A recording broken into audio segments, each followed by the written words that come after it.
Don't forget to subscribe. Afterwards, the wisest and most spiritual books from the greatest authors await you every day. And now buckle up, sit back and we'll begin. Hazrat Inayat Khan. The Art of Personality. The Training of Youth.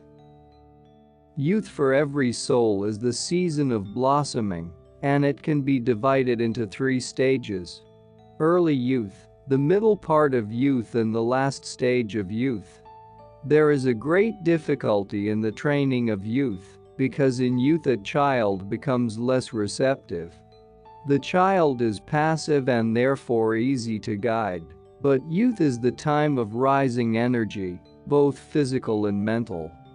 Therefore youth is expressive, and what is expressive cannot be receptive at the same time. Parents make a great mistake when they continue the same method with a youth which they applied in his childhood. There is the time of plowing, there is the time of sowing, and there is the time of reaping the harvest. It is not all done at the same time. In youth a child is most susceptible to influences, and at the same time most repellent of influences which fall beneath its standard. The child which has believed and obeyed its parents in its childhood does not necessarily believe and obey them during the time of its youth. The parents must realize this and change their manner of correcting and guiding the child from the beginning of its youth. Youth makes the child inclined to look on its parents or guardians as old-fashioned people. The present education given in schools and the child's own experience of things around it support it in this idea. If the parents force their ideas on the youth, he first plays with them, making them think that he agrees with them. But in the next stage he avoids them. And in the third stage he argues with them and opposes them. Once a youth has arrived at this third stage he stands on his own feet, and there is little hope that the parents can guide him.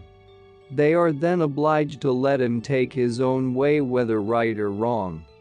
Among 100 youths one may take a right way by himself, and 5 out of the 100 may find their way through the dark, but 95 are lost owing to the absence of guidance. Life is a sea upon which it is difficult to find one's way, and as direction is necessary when traveling on the sea, so guidance is most necessary during the period of youth. The principal thing one has to remember concerning the education of young people is to help them, without their knowing it, to think for themselves. The nature of youth, and especially that of the youth today, is such that as soon as he feels that he is directed by someone he feels that he is harnessed to a carriage, and in this he feels the absence of freedom.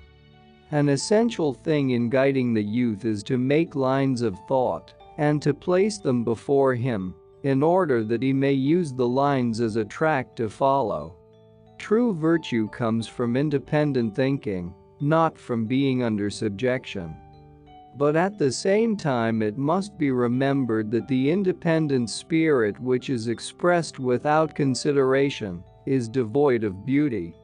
It is desirable that a youth should show consideration in his thought, speech and action, for freedom without consideration lacks beauty. In the guidance of youth the same 5 directions of development must be considered as in the education of children: physical, mental, moral, social and spiritual. While considering the physical development of a youth one should remember that youth is the time of full blossom, the most delicate and important time in everyone's life. If the blossom is ruined the fruit is lost.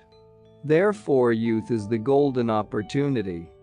It is the time when a person is not yet set in his ideas, not addicted to certain habits, ready to accept new ideas. An intellectual youth generally seeks for new ideas. Youth is a time when one is most inclined to changes of every sort, and therefore youth is not fixed in particular habits. Very often the parents, not knowing what it involves when their child grows too rapidly, do not consider many things concerning its life which may harm it later. It is essential that special attention be given to the balance between activity and repose, to the sleep, food and recreation of the youth. In a child, a nervous temperament is a sign of intelligence. A genius is generally nervous in his youth. Youth is the time when, if the child is sensitive to conditions, every little thing around it will go to its heart. If there is a disharmony around a youth, if there is sorrow, disagreement among his people, depression, it all weighs upon him. At a time when he is capable of feeling and incapable of helping the situation. It is not fair to draw sympathy from the youth, and especially from the one who has a feeling heart, for one's pains and troubles. For there is a time for every experience, and that time comes later. If pain is sown in the heart of the youth, decay develops at the root of his life, making him bitter all through life. Wise parents or guardians must know that youth is the springtime of every soul, the kingliness which is given once to every soul to experience. No soul may be debarred from nature's kingdom.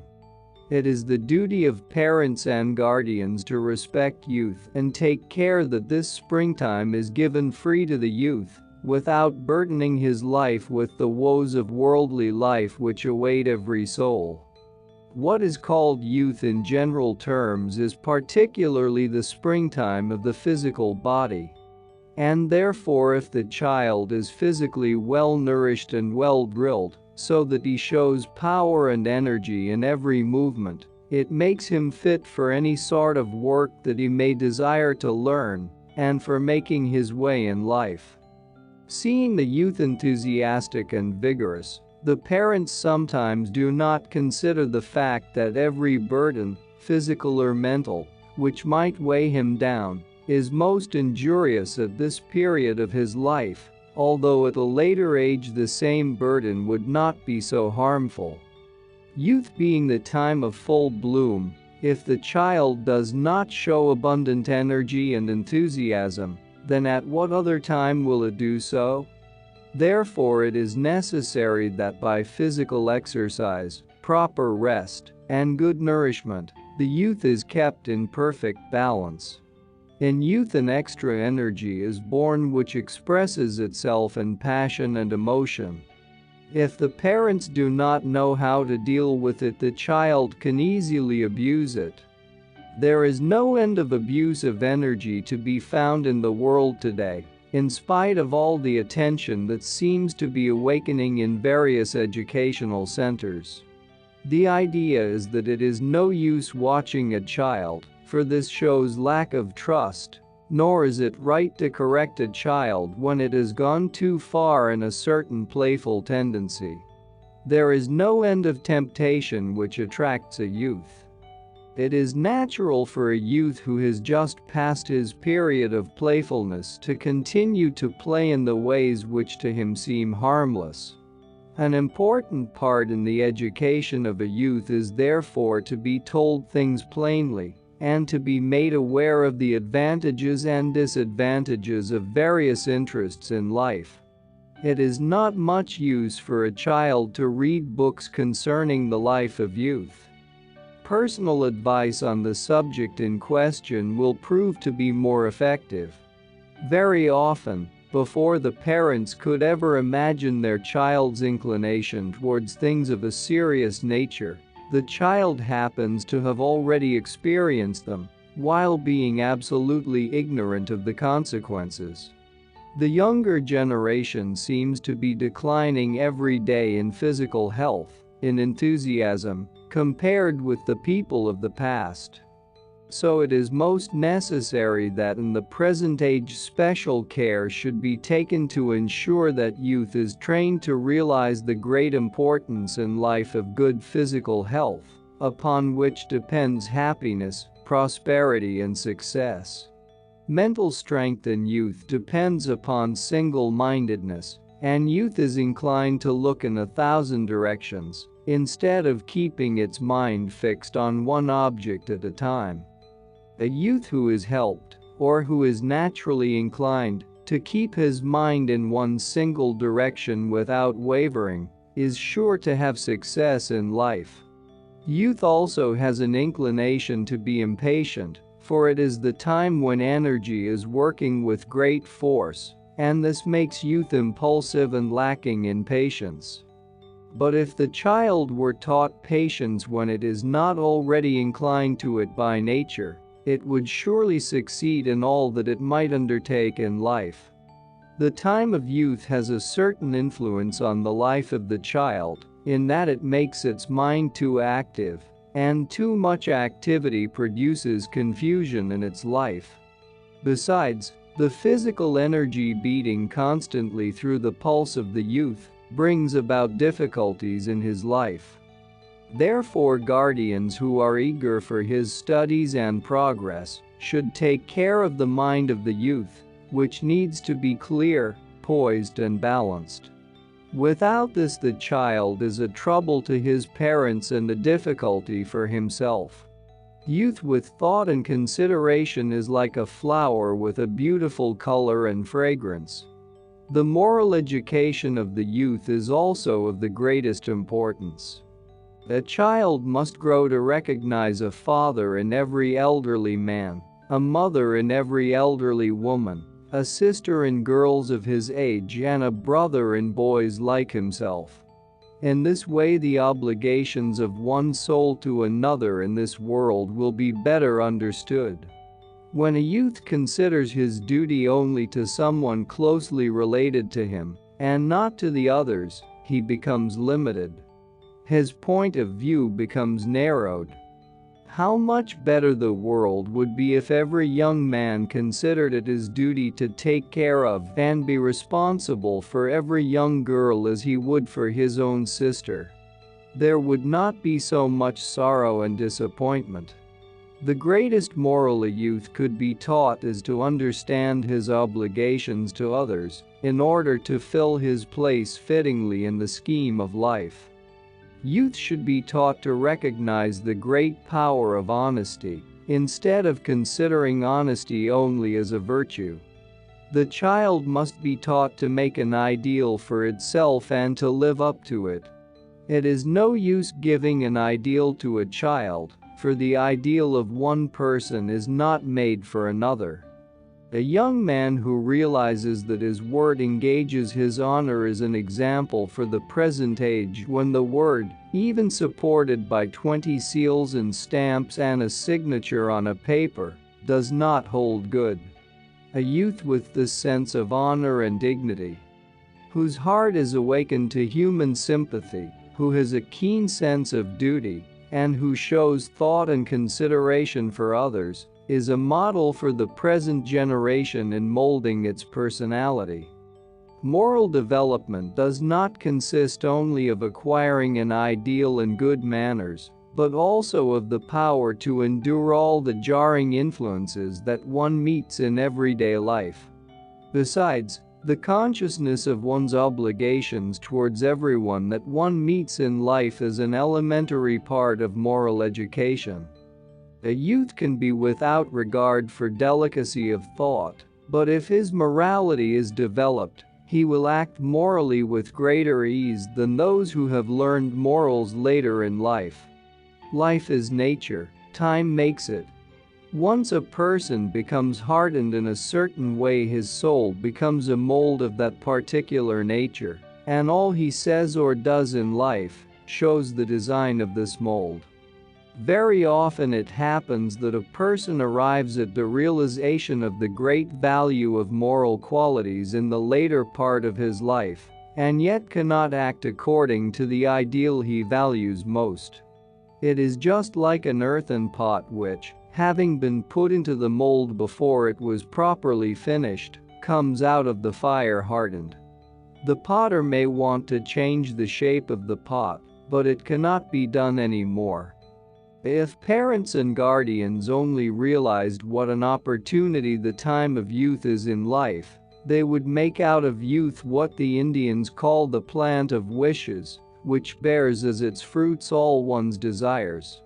In youth there is hope, and there is an object to look forward to. And accomplishing this object to youth requires two powers: the power of will and the power of the beauty of thought, speech and action. Many people in this world, with all their power, physical, mental and every other form of power, even with an army at their disposal, prove helpless through the lack of beauty, the power of which is sometimes greater than any other. It is the balance of will and beauty that results in wisdom. And in a youth these three qualities form a trinity, which is the ideal of perfection. Youth is naturally inclined to be sociable. If it is not so, it means something is wrong, for it is most desirable for a youth to make friends and show reciprocity in friendship, in love or in courtship, and to show courtesy, kindness and goodwill. Joining youth associations, looking after one's friends and relatives, giving them welcome and warmth, is something that is expected of the youth. There is, however, always a danger for the youth who is sociable and mixes freely in all circles, whether desirable or undesirable. Youth is to some extent a time of blindness, when the passions and emotions are in full play.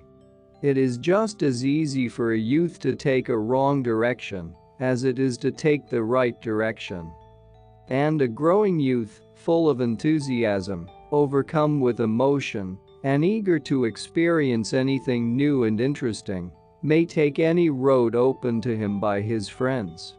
Therefore it is the duty of the guardians to keep him away from all undesirable influences, without giving the slightest idea that they control him and his affairs, or deprive him of his freedom. The higher the ideal of the youth, the greater the future for him. A youth who is led to work for friends of his age, for his associations, for his community, for the nation, is indeed on the right road. The youth who avoids the friendship of his own sex, or the one who is not attracted by the opposite sex, is abnormal, and either of the cases should be taken as a disorder and should be treated in its early stages. If it is allowed to go on, it results in great disappointment. The youth who is disinclined to associate with his own sex is as a rule a timid nature and weak in willpower. It is sometimes caused by feebleness of body and sometimes by having been brought up with extra love, care and tenderness at the hands of women alone. Therefore the life of a boy should begin with having boys as companions. In this way he receives from others the nature which is necessary for him. It is one thing to be born male. It is another thing to develop a male personality. It is not sufficient to be born male. A male personality must be developed. It can be developed in youth, but if this time is missed, then it is almost too late, although no doubt a youth of such an abnormal nature can still be placed in surroundings from which in time he may receive the impressions he needs to complete his male personality. A youth who responds to joy and to sorrow and to those near and dear to him, who echoes every impulse, who is interested in everything desirable and who is alive to all pleasure and joy, is a normal youth. If he is guided rightly, he will make his life worth living. The same tendencies may be observed in girls. A girl who is not brought up with other girls develops a character which is not feminine. The consequences are she is repulsive to her own sex and unattractive to the opposite sex. When in youth a girl begins to show male traits in her personality, she should by every means be placed in female surroundings, which in time may so impress her spirit that her personality partakes of the qualities that are necessary to complete her female personality. There are also youths who are strongly attracted to their own sex and away from the opposite sex. Amongst them, some are physically and some mentally abnormal. But there are some in whom the desire for the opposite sex is still asleep, and it needs awakening. Very often in the cases of the latter kind, difficulties arise. People blame them for something which is not their fault. For people not knowing the truth expect them to be as responsive to the opposite sex as everybody else. And when they do not find them as they expect them to be, people become impatient with them. Many courtships and marriages are destroyed by this lack of understanding. If one only knew the art of doing it, one would wait and help gently and patiently, as if for the ripening of green fruit. A youth with good manners and education yet without endurance cannot make great progress in life, for he tends only to associate with those who come up to his standard. He will ignore or avoid those who fall beneath it. And as his sense of discernment becomes keener, he will become more and more intolerant. The downfall of modern civilization is caused by the lack of sincere sociability. There is a diplomatic form of politeness which is only politeness in form, without sincerity, but true politeness belongs to the one who is sympathetic. Sincerity is the principal thing in life. Youth is the age which is most attracted to superficiality. That is the reason why many youths adopt an artificial manner of thought, speech and action, which is very undesirable and does not benefit their life. It is important to inculcate sincerity in the character of the youth. To give a youth a love of sincerity is extremely useful, for the power of sincerity can work miracles. Also, pride, a natural spirit which grows in a youth, must be molded into an ideal. The same pride which makes man stiff, stern and inconsiderate, if developed into what is called self-respect, will be the true sign of honor in life. For pride, when guided into the right channels, gives rise to consideration. Such a person becomes careful not to think, say or do what falls beneath his standard of virtue. Pride rightly directed molds the character, and it is the perfected character which culminates in an ideal. The development of the spiritual side of the youth comes before anything else in life. Often spirituality is confused with religion. In reality, however, this word has quite a different meaning. Religion for many is that which they know to be their people's belief. Spirituality is the revealing of the divine light which is hidden in every soul. It has no concern with any particular religion. Whatever religion a person belongs to is no good to him if he has no spirituality.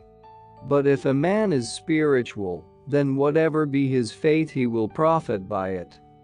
Therefore, before thinking what religion the youth should belong to, one should train him in a spiritual ideal. A youth of today, trained in the spirit of commercialism and with material motives put before him, can never grow up to become a really happy person who can impart his happiness to his fellow men. The greatest drawback of modern times is the bringing up of youth in an absolutely material atmosphere, so that he has nothing to look forward to beyond matter and material conditions, which are as poor as matter itself. No child comes on earth without a spiritual ideal, but it is the surroundings in which it lives, its guardians, its associates, that make the child materialistic. It cannot develop by itself when all the surroundings are different. In this way, the spiritual ideal which the child brings on earth is strangled by material guardians and associates. The world of today would have been much better than it is if there had been a spiritual ideal placed before it, as well as a material ideal, which seems to be the only goal of the modern world. If one can learn from experience, the recent catastrophes have not been a small example of what the development of materialism can bring about. If the world goes on in the same manner, what will be the result? There is no hope for the betterment of humanity until the spiritual ideal has been brought forward and made the central theme of education both at home and in schools. This only can be the solution of the difficult problem of world reform that faces humanity. How to begin the training of youth in spiritual ideals is not an easy problem to solve. For there are several dangers which have to be considered before beginning such a training with a youth. It is not necessary that the youth should be made a religious fanatic or religiously proud. He must not be made to think that his spiritual direction makes him superior to others. Goodness always gives a certain vanity, and an undeveloped spirituality brings a still greater vanity. If by spirituality a youth is made bigoted in his own faith, looking at the followers of every other faith with contempt, or with a sort of indifference, it cannot be right. How many religious souls there still are in this world who think their scripture is the only scripture, their church the only religion, and everyone else infidels. Such a faith can never produce spirituality in a soul. Spirituality comes from the softening of the heart, which becomes frozen by the coldness of the surrounding life. The influence of worldly life upon the mind generally has a freezing effect. For selfishness coming from all sides naturally makes a man cool and selfish. Therefore it is the constant softening of the heart of the youth that is necessary. There are two ways of softening the heart. One is to help the youth to open himself to the beauty which is shining in all its various forms. The other is to give him a tendency to righteousness, which is the very essence of the soul. These things cannot be taught, but they can be awakened in the heart of the youth if the parents or the guardians only know how. The child must not be forced by principles, but love of virtue should be created in his heart, for in the inner nature of every soul, there is love of virtue. Spirituality in the real sense of the word is the discovering of the spirit, which is attained by rising above self or by diving into self.